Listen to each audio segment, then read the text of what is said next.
नेमके विशाल पाटील कुठले खासदार आहेत ते चेक करावं लागेल. कारण सांगली असेल, कोल्हापूर असेल, कराड असेल, ही शहरं 2019 आणि 21 साली ज्या पद्धतीनं पुरामध्ये बुडलेली होती त्याचा अभ्यास केला तर विशाल पाटील हे सध्या सांगलीमध्ये न राहता कुठेतरी परदेशात राहतात काय याचा एक संशोधनाचा विषय झालेला आहे.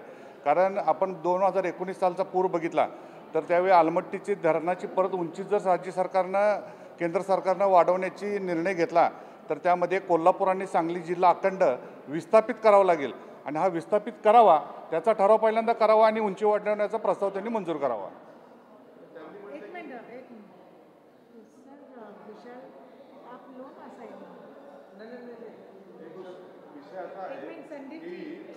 केंद्र सरकारला आज विशाल पाटलांनी जो प्रश्न टाकला किंवा एका खासदारांच्या प्रश्नावरती एक स्पष्टीकरण देत असताना जलशक्ती मंत्रालयाने स्पष्ट केलंय की महाराष्ट्रासकट कुठल्याही राज्याने उंची वाढवायला विरोध केलेला नाही असं त्यांनी म्हटलंय.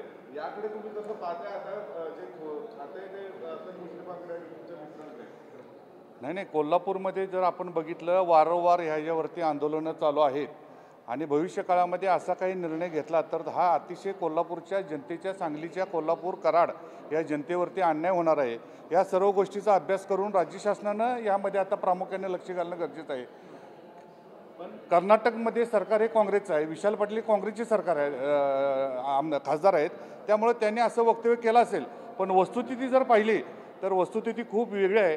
कारण अखंड कोल्हापूर शहर, सांगली शहर, कराड शहर ही सगळी यामध्ये बाधित होत आहेत आणि काहीतरी चुकीचा अहवाल यामध्ये सादर केला असेल आता हे आम्हाला समजले तर आम्ही ताबडतोब यामध्ये कोल्हापूरची जनता नक्कीच कोर्टात जाणार. एक प्रश्न असा आहे, तुम्ही शिवसेना म्हणून काय सांगाल या सगळ्या विषयावरती की जर उंची वाढवण्याचा निर्णय झाला असेल, हसन मुश्रीफ किंवा इतर राज्य सरकारचे मंत्री म्हणतात की आम्ही अनेकांच्या भेटी घेतोय, पण केंद्र सरकारने आज स्पष्ट सांगितलं की कोणत्याही राज्याने विरोधाचं एक पत्रही दिलेलं नाही, तर तुम्ही याकडे कसं पाहता? नाही, पक्ष हा विषय बाजूला ठेवूया. जनतेवरती जो आता झालेला अन्याय आहे, जनतेची जी नुकसान झालेलं आहे, शासनानं हजारो करोड रुपये पूर आला म्हणून लोकांना दिलेले आहेत. या सर्व गोष्टीचा विचार केला तर आलमट्टीची धरणाची उंची जर वाढवली तर नक्कीच सांगली, कोल्हापूर आणि कराड ही सर्व गावं मोठी ही नकाशावरून नाहीशी होतील हे नक्की आहे. पण सर आता जेव्हा कोणत्याही राज्याने विरोध नाही केलाय, आपण राज्यातून आहात, तर आता आपलं पुढं काय एक ॲक्शन प्लॅन असेल? आपण रस्त्यावर उतरणार का, आंदोलन करणार का, कसं काय? राज्यानं विरोध केला नाही म्हणणं हे चुकीचं आहे. कारण कोल्हापूर शहरामध्ये बघितला, सांगली शहरामध्ये वारंवार हे आलमट्टीची उंची वाढवू नये म्हणून राजू शेट्टी असतील, आम्ही सर्व मंडळी असेल, या सर्व पक्षीय लोकांनी आंदोलनं केली आहेत, रस्ता जाम केलेला आहे, हायवे बंद केलेले आहेत.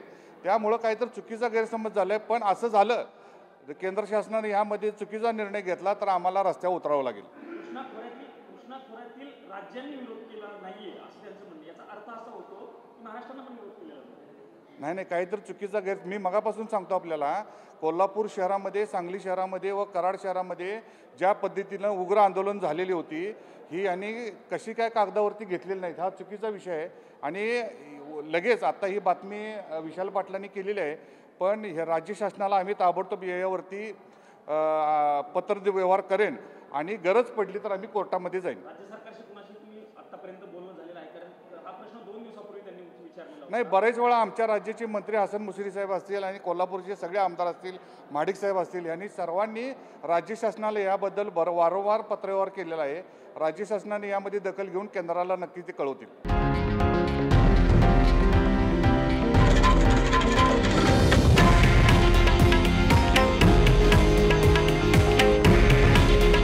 हे आहे देशातील नंबर 1 न्यूज नेटवर्क आणि आपण पाहत आहात TV9 मराठी. काळजी तुमची, हित महाराष्ट्राचं.